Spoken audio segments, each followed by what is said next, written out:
Well, here you have it, folks. Death's little display set up by the Grim Reaper himself with as many terrors as he can muster. Well, come on, Death. You can do your best to destroy the human race, but in the end, you're powerless against the good soul who was once loved, revered, and honored. So what if the hands are rigid and cold? If the heart and pulse are still? What's really important is those hands were once warm, generous, and open. The heart was once warm, brave, and tender. And the pulse, it was a man's pulse. Come on, Death, strike! Then stand back and watch his good deeds spring from his wounds and sow the world in life immortal. Now, old man Scrooge didn't hear anybody saying those exact words, and Lord knows he wasn't eloquent enough to think of them himself.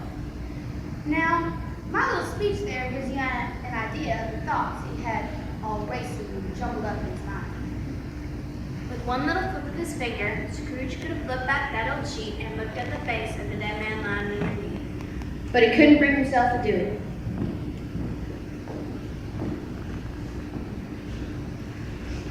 Dude, this place scares the devil out of me.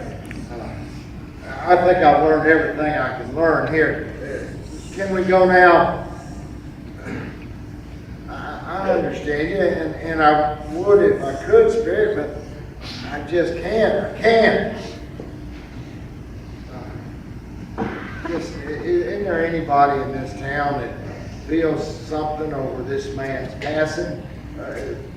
Please, show me that person, I beg you.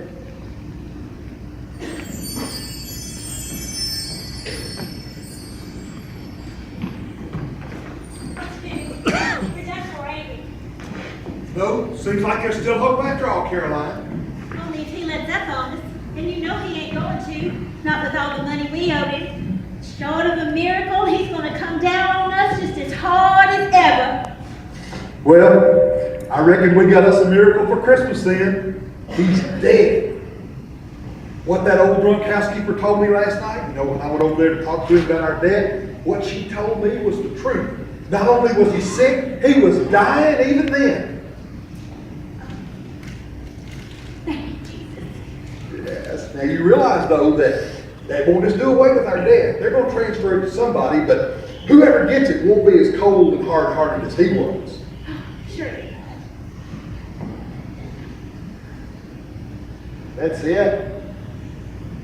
I asked to see some emotion over this man's death, and all you can show me is gratitude.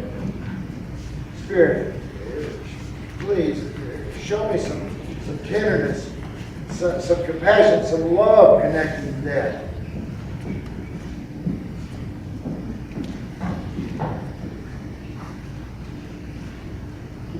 Hello, Miss Effie?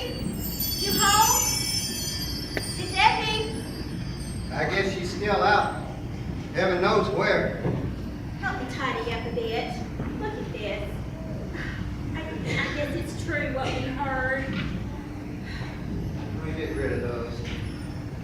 She must have had his crutches out.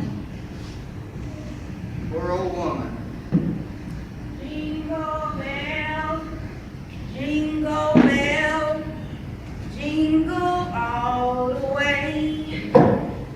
Miss Effie, we didn't know if you were home or not. We kept knocking, and when there wasn't any answer, we got a little worried. No, baby. Come on in and make yourself home. Where you been, Miss Effie? We was worried about you. Oh, I've been over to the cemetery. Over where Tiny's buried. Over by that big old weeping willow. It's nice out there. Peaceful and restful. Maybe we'll go out there tomorrow, Miss Effie, and put some fresh flowers out there for you. Maybe some poinsettias. Oh, ain't you a nice one? Tiny would have loved that. That boy loved anything about Christmas. Had all the respect in the world before.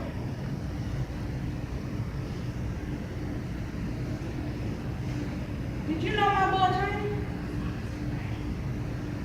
But I saw Mr. Freddy just now on the street. Mr. Freddy? Yeah. Old man Scrooge's nephew. swear he just the nicest and talkingest young man you could ever meet. Y'all know what he said to me. What did he say, Miss Effie? He said, Effie, I am heartily sorry about your boys.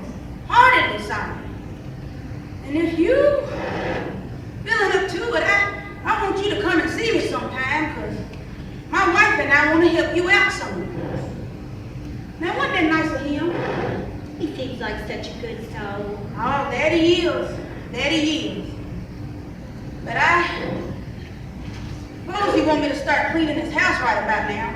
Well, that'd be good. At least you have a job again. Mr. Freddie saw me. He always asked about Tiny.